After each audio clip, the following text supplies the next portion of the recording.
Yes, everyone, how are we doing? And welcome to the post-match review for Manchester City 2, Nottingham Forest 0. And of course, you know what that means. We are through to back-to-back FA Cup finals. What an achievement. Pep Guardiola, the Manchester City players, the squad, everyone, take a bow. What an achievement. The game was, of course, on the Sunday. I'm filming this on the Monday night. Apologies, I would have liked it to go out on the Monday morning, but of course I got home late from Wembley. I've been working all day Monday, so now it'll be ready to go out first thing Tuesday morning. And look, there's a lot to be discussed about this game. However, before I get into discussing the game, I released a matchday vlog. It's out now on my YouTube channel. If you've not already watched it, go and give it a watch. As far as videos I've posted on this YouTube channel, I'll be honest, that is one of my favourites. I think it's up there with my best.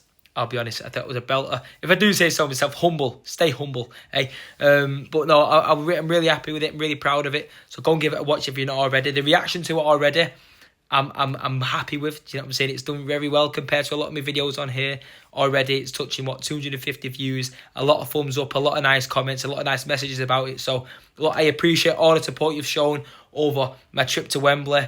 And yeah, honestly, I'm buzzing for it. Wembley again in 3 weeks' time.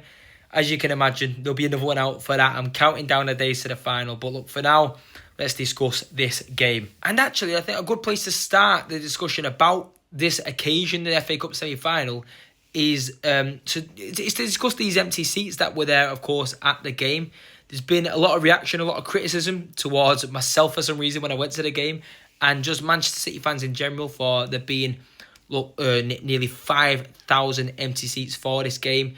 There's been an awful lot of chronically online people giving me messages, leaving comments on the videos I made about it. I made a quite extended video dedicated to discussing my opinions and the reasons that I feel like, well, whatever the reasons I feel for why there are so many empty seats on my TikTok page. It's a good 7-8 minutes. I'm not going to spend 7 or 8 minutes discussing the entirety of it on here, but I will touch on it slightly because it is, of course, a main talking point for a lot of people out there at the minute. And I think people have got this narrative completely wrong. It'd be very easy to take a look at a lot of these pictures that people have been taking, which, by the way, I find absolutely weird. I think it's bizarre. These rival fans that get ready for kickoff or get ready for them to show a stand of the ground that's empty and take pictures of it and put it on socials. You're bizarre. Get a hobby. Find a job. You know, it is weird. It is beyond weird, these people. But it'd be easy to look at these pictures and laugh and, well, not from my point of view, but, you know, I understand why people poke fun at it and say, look, it isn't good enough, criticising City's fan base. However, I think then people will look at it the complete wrong way. I was impressed with the numbers that City took down to Wembley. You know, I spoke to a lot of Blues down there, and quite a few of them from Manchester as well. I was impressed with the numbers we took down, to be honest. We took, a good 25,000 down at least. And for a game that is a routine match for Manchester City, people have been calling me spoilt, been calling me plastic, calling me whatever. You can call me what you want, I'm really not bothered. But people have been insulting me for calling this match a routine match. And look, by no way is this me being big-headed or taking anything for granted. I reiterate in a lot of my videos that I'm beyond grateful for what this club has done, the success that Pep Guardiola has brought this club. Honestly, beyond grateful. But like I said, I can say this and not be big-headed at the same time. This is now somewhat of a routine match for Manchester City. We've played at Wembley Stadium more times than we've played in the past 10 years. We've played at Wembley Stadium more times than we've played at any other stadium except the Etihad. We've branded it Etihad South. You know, we play there several times a season. And the money it costs to get down there. I mean, look, I paid for an adult ticket. You know, I'm 20 years old. It cost me, I think, £60 for the ticket. For the train, you're looking at a good £80. If you want a pint over there, it's £8. A burger, you're looking at £8. It's absolutely extortionate. And for a ground where a lot of people, like myself, I look at certain grounds and I'll prioritise stadiums that I've not been to before. If I'm looking at a list of away games that City have away fixtures, I'll try and get most of them anyway. But there's certain ones that I've not been to that I think, I'd love to get that one first. I'd love to get that one. And if you offered me, if I think of a stadium that I've not been to yet, Goodison Park, obviously I'm never going to go now. If you'd have offered me a ticket for Everton away or that Wembley game, and I took Everton away in a heartbeat because a lot of fans who go to a lot of games, they want to try, go to new grounds. We've been to Wembley. I've been to Wembley now. I worked it out in the train home. That was my ninth visit. My ninth visit to Wembley. And in Palace in a few weeks, it's going to be 10. And that's what I said. We take it for granted. I understand we're blessed to be in the position we are, but you can call it suffering from our own success. I don't know, but can you imagine what it must cost for a local Manchester City fan to get down to Wembley that many times? When I think, it makes me feel ill. If I think about how much money I must have spent getting down to that ground, like what? What are we talking about? And we're criticised for not going to the stadium that we've been to 15 times before. When realistically, with all due respect to Nottingham Forest, because they are a good side and they're always going to be a challenge for us, they played well in that second half. They give us a fight. But a lot of City fans can't afford to do both. Realistically, I can't afford to do both. I'm just prioritising the wrong things. That's what's allowing me to do both. Do you know what I'm saying? Like, I'm not sat here with pockets full of money just buying first class train tickets. I'm not. Do you know what I mean? I'm not. But I just do it for the love of the club. And there's people that are in worse financial positions than me, or have more financial responsibilities than I do. I don't pay for a house. I don't pay rent. I don't have kids.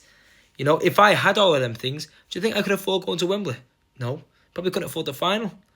But and people want to criticise fans that might look at this and go, I can't afford. They could, never mind, they could have a season ticket and go to all the home games, pick out a few aways a season, but they want to look at Wembley and think, right, can I do the semi-finals or should I wait and hold on? And with the squad that we've got, the belief that I've got in the team, they probably will get to the final. Should I prioritise that? I understand the fans that have did that.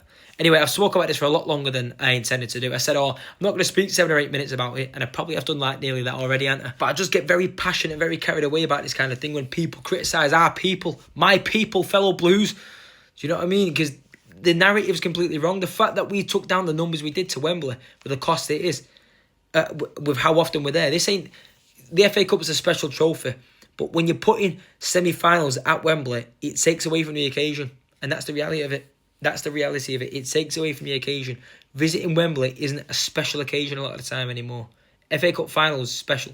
FA Cup semi-final, how often we're there, it isn't all that special. So I was impressed with the numbers we took down, and the fans that were there, at least where I was stood, that bottom tier, impressed, beyond impressed. The atmosphere was bouncing. Fair enough, Nottingham Forest turned up in the numbers, and you'd expect them to. You look at the rest of the teams for the semi-finals, your Aston Villa, Palace and Nottingham Forest. How often do they get to Wembley? How many occasions did they have at Wembley? Manchester City over the past 10 years, or however many years, I can't remember, I've seen a stat, I think it's even less than that. We've sold over 1 million tickets to Wembley. How obscene is that? Whereas these fans, I think in the new stadium, that might be for his second visit to Wembley. Like, this is a once or twice in a lifetime experience for a lot of these clubs. So of course they're going to sell out their relegation. Of course it's their big day out. For us, like I said, it's routine. So I was impressed with the numbers we took down. I was even more impressed with the atmosphere. There was a lot of Blues up for it, ready, singing loud and proud, getting behind the boys from the start to the end. A big win. You've seen Pep Guardiola's appreciation at the end of the match. He made sure to... It was like he was thanking every single Blue in that ground. He's from halfway line to halfway... From each side of the pitch. Did a lap round the City end. Clapping everyone. Third tier, second tier, bottom tier. And we're blessed, we're lucky, we're beyond lucky to have a manager like Pep Guardiola, not only for his quality on the field as a manager, but his understanding for the financial position that these fans are in. He spoke before the game about how he wants to win this for the fans that are going and the fans that want to go but can't. Find me another manager that says that kind of thing. Find me another manager that's that understanding. You won't. We are blessed to have a gentleman like Pep Guardiola. Anyway, onto the field stuff. Anyway, because I'm done speaking about this kind of thing. I'm tired of it. Spoke about it enough on TikTok. Spoke about it enough on here. On the field business. Let's discuss it. So I'm in the concourse when I see the starting 11 from Pep Guardiola. And I'll be honest, me, as well as a lot of other Blues out there, looked at it and we was a little bit, not concerned, because I always felt like no matter the team, because of the quality of squad that we've got, I always felt like we'd have enough to beat Nottingham Forest. But I was a little bit confused by his selection. You think of Jeremy Doku's brilliance off the bench against Aston Villa in the midweek, and he doesn't start. Kevin De Bruyne, since he's announced his exit, he's been starting so many games for Manchester City. The FA Cup was an occasion that, we keep reiterating the fact that we've got to win this for Kevin De Bruyne. We've got to win it for Kev. We've got to leave him with something, and he doesn't start. He don't get a minute. Rico Lewis being given an opportunity. I didn't mind it. I've been a supporter of Rico Lewis. I know a lot of Blues aren't mad at him. They're not massively keen on him, at least from a defensive aspect. I like him. I think he's a good footballer. I didn't expect him to do what he did, but I didn't mind him starting. But then at the same time, I looked at it and I thought, we've got Rico Lewis, Matheus Nunes and Nico Riley all on the pitch. It was just bizarre. It was a strange lineup, but you can't criticise the man, because when you get results like that, he's a bit of genius, isn't it? I thought, as far as some of the performances on the pitch, Rico Lewis, outstanding. Mateo Kovacic, it was like watching Zinedine Zidane. I've never even watched Zidane, but I know it was like that. You know, I'm too young for Zidane, but honestly, brilliant in the midfield, outstanding. He bossed it. The quality of passing, his dribbling, his defensive work and offensive work, he was unbelievable. You look at that defensive partnership as well. You know, Forest, for how good they are as a counter-attacking side, City nullified them for good parts of that game. Yeah, they had chances in the second half late on, and they probably should have got a goal. But I thought, honestly, Stefan Ortega in net made a good few big saves for City when called upon. He was alive to it, made a few decent saves, kept us in it. Gvardiol and Diaz as a partnership are brilliant. Gvardiol's header was outstanding. I was really impressed. I felt as a team performance, they all worked for one another. They were brilliant. They worked as a team. It was a team's performance. We had to dig in deep. Forest, a good side, a difficult side to play against. We learned that a month and a bit ago when we lost at the City ground. We knew it was going to be tough, but the spirit, you can just feel it, you can sense it, that the team feel it as well, how important this trophy is to our season, to Kevin De Bruyne, to everyone. So I was beyond proud of him. I was beyond proud of them coming out of this game. So anyway, the game kicks off and I'm liking it from the first kick of the ball. I'm liking what I'm seeing. We're playing quick football, no dilly-dallying, no messing about, quick bit of play, nice dribbling from the midfield and everything. Mateo Kovacic picks up the ball, 3 minutes into the game, picks up the ball, does a beautiful bit of skill, plays the ball to Rico Lewis with an outstanding finish. It's his first time he's been given the opportunity to play midfield since December. And within a few minutes into his chance, he takes it. Outstanding finish to that bottom left corner from outside the box. A little bullet. Matt Sells, a big goalkeeper, but he isn't getting down in time ever. He can try 10 times over. He's not saving that. It was brilliant from Lewis. And that whole first half, it was all City. I was a little bit surprised by the lack of quality in Nottingham Forest side. In that first half, I thought it was just total domination by City. Forest, I can't remember them having a decent chance. And that's the reality of it. You know, I thought City, we controlled it. We probably could have got another one. You know, we created a few chances. It was just total control. And I mean, we went into the second half, and I expected Forest to come out a little bit different, a little bit lively. They looked like they lacked a bit of self-belief, a little bit of they were taken aback by City. I think that early goal was massive for us. It was massive. I was speaking to a couple of Blues ahead of the game at the Arch pub, and we was all in agreement that the first goal is massive for this game. I know that's an easy comment to say, and of course it is for a lot of games, but when you look at the unit that Nottingham Forest are defensively, how good of a side they are defensively, the longer it had been with City not getting a goal, the more you'd have got a bit twitchy, a little bit uncomfortable. You know, they could have pinned us back, and it could have been difficult for City, but Rico Lewis opening the scoring as early as he did, it was like a quick blow to Nottingham Forest. They would have came in a game plan, and within 2.5 minutes into the game, they've got to change it. They've got to change the game plan straight away, what they've been building up for this big occasion. We hit them early. So anyway, look, second half comes and Nuno makes the change. He brings on Anthony Elanga, who, as you can imagine, did exactly get a warm reception for his past on the dark side of Manchester. And I'll be honest, I thought he was brilliant for Forest. He injected a little bit of life that they'd been missing in that first half. They looked like they believed that they belonged in an FA Cup semi-final. Morgan Gibbs-White, I thought, was brilliant. You know, a man who's been linked with Manchester City. I've been open and honest about the fact that it's not that I don't rate him as a footballer. I just think if City want to be elite again, and the other players that we've been linked with, the likes of Florian Wirtz, Jamal Musiala, come on, you can't be getting Gibbs-White ahead of them too. I want Florian Wirtz. Anyway, that's a story for another video. So yeah, Gibbs-White, I thought he was good though. Forest, they were better in the second half, but once again, similar to the first half, City on the attack. Wasn't as early into the second half, but still quite early. We're moving the ball nicely. Savinho has a nice bit of play. He gives the ball to, was it Nunes? Anyway, someone on the other side. Anyway, they crack a shot. It might have been Marmoush, I think it was. Marmoush hits the shot, and it's blocked by the Nottingham Forest defender. And from where I'm stood, I'm behind the net for this time. Second half, I was behind the net that City was shooting at. And from where I was stood, I thought it was definite handball. Even when the players were surrounding the ref and he was waiting before they took the corner, I was expecting that to be given as a penalty. I watched it back. I think it would have been harsh. When you're at the ground, you see things differently. When you see it strike someone's arm, no matter what, you're like, pen. I was like, no, handball. You're going mad at the referee. But it probably was the right decision. I'm glad he didn't give it, because from that corner, Gvardiol, bang, bullet header, celebrates right in front of the City fans, right in front of myself. Beautiful scenes. We're 2-0 up against Nottingham Forest. Like I said, they came with a game plan for the second half as well. Nuno would have got into them. And we've hit them early again. We've had to make them change the game plan, and they're chasing even more now. And it looked a little bit like the impossible dream for Nottingham Forest. They had chances. They had a lot of chances. And to be fair, the fact they didn't score a goal, I think they'll be disappointed in. I've watched Morgan Gibbs-White interview after the game. I think he was a little bit harsh on himself, to be honest. Like I said, I thought he was very good for Nottingham Forest, one of their best players. But he definitely is right in the sense that he should have took one of his goals. He had it wasn't even a good chance. What am I talking about? It was just a great effort. It was a brilliant effort on his weak foot, on the volley. Bang! It smashed off the crossbar. A bit of a shock. Elanga had a great chance that really he's got to be burying.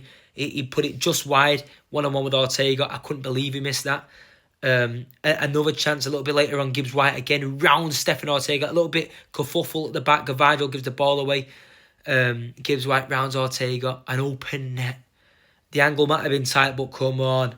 He's got to be scoring that. He's got to be scoring. If that's one of our players, I'm not happy. I'm not happy with him. So he hits the post. It goes out. And City was just hanging on to our luck, really, weren't we? We was hanging on to our luck. Forest were getting chances, but it just looked like it was going to be our day, or at least it wasn't going to be Forest Day. With the chances they were getting and them hitting the post constantly. They won the crossbar challenge, if that counts for anything. And then Stefan Ortega, last few minutes, makes a few decent saves. Important saves, because with 5-10 minutes to go at Wembley Stadium, with the Forest fans there and their big day out, like I said, if they'd have got one, we've seen the story too many times this season, you'd have felt it'd have been inevitable that they'd have got a second or even a third. So I'm glad we didn't. We left with a clean sheet. We left with a big result, a big team performance. Like I said, we dug in deep. We worked as a unit. The game plan for Pep Guardiola, people questioned it. Rico Lewis in midfield, Kovacic starting, no Kevin De Bruyne, no Jeremy Doku, but I tell you what, it worked. It didn't half work. And like I said, we've put ourselves into, for the first time in our club's history, we're going to Wembley for an FA Cup final for the first season running. What an achievement. What an outstanding achievement by Pep Guardiola's City side. We've got Crystal Palace, though, in the final. And I tell you what, I watched them against Aston Villa and wow! Hey, I tell you what, they're going to be a challenge. They are going to be a challenge. They're set up brilliantly. Brilliant side at the minute. They're playing some brilliant football. Ollie Glasner as the manager, Henderson in net, boo. But that defensive unit, Munoz at right back's brilliant. Lacroix, Gayher, two centre-halves, outstanding centre-halves. Adam Wharton in midfield. I mean, I wouldn't mind him playing in a City shirt. He's brilliant. Eze, brilliant. Mateta, brilliant. Ismaila Sarr. Wow. Outstanding against Aston Villa there. You thought that Forest arm was on the break. Crystal Palace will score against Manchester City in that final. I believe that. But I've given my respect to Crystal Palace. But I'll say this. If Manchester City turn up 17th of May and play the way that we know we can, the way that we know these players are capable of playing, then we should beat Crystal Palace. We will beat Crystal Palace if we play the way that we know we can. I believe that. And not to get too carried away, and obviously, you don't want to look too far into the future. There's a good few games before then, but you're looking at Rodri back in training, Erling Haaland back in training, and we're quietly going, hey, FA Cup final. What do you reckon? Do you know what I mean? Imagine that, Rodri's first game back, FA Cup final. Anyway, that is a few weeks away, like I said. Next focus is, of course, Wolves. My Wolves preview will be out on Thursday. I'll make a separate video for that. But, of course, when you look at the City squad, Ederson was back on the bench, which was good. Ortega was always going to play. This game. He's the cut goalkeeper. But you'd imagine with Wolves, as good as Ortega was, he is our second choice. Ederson, when fit, and if he's on the bench, he's fit. And expects him to be back for Wolves. Phil Foden, we've seen him feature for the first time in a good few weeks. Could he start against Wolves? That's talk for in a few days' time, isn't it? But yeah, proud of the boys. Like I said, we had to dig in deep. It was a big result, a tough day out, but a well-deserved. As much as Forest were good in the second half, and they could have hurt us and probably should have punished us at times, should have took away some of the chances. I think overall, there was only one deserved winner, and that was going to be Manchester City. We were brilliant. We did what we needed to do on the ball, much better than we've seen. You feel like if that was a couple of months ago, we'd probably lose that game. You know, the lack of control that we had over certain games, the vulnerability that we've shown at times this season. You didn't see that. You didn't see that in this game. You know, no matter the chances Forest were getting, you just felt like City had it in us. We were good enough to get it over the line, and that's what we did. So yeah, proud of the boys. I had a great day out at Wembley. Like I said, look, I stand by the fact that semi-finals should not be played at Wembley. As much as for teams like Nottingham Forest, they've had their big day out, and they've enjoyed themselves and stuff like that, regardless of the result. Obviously, it'd be a nice occasion for them to go to Wembley Stadium. And I don't feel like I'm saying this just because I'm a spoiled City fan who's, as I said, it's a routine visit. 7 seasons running we've been there for a FA Cup semi-final. I just think it sort of takes away the magic, you know. It makes it a little bit less special. You should save it for the final. You know, imagine if Palace weren't there. If Palace would have played at a neutral venue against Villa, beat them, and then they go into Wembley for the first time in years since like the playoffs. Come on, it'd have been beautiful for them, and a lot cheaper for me.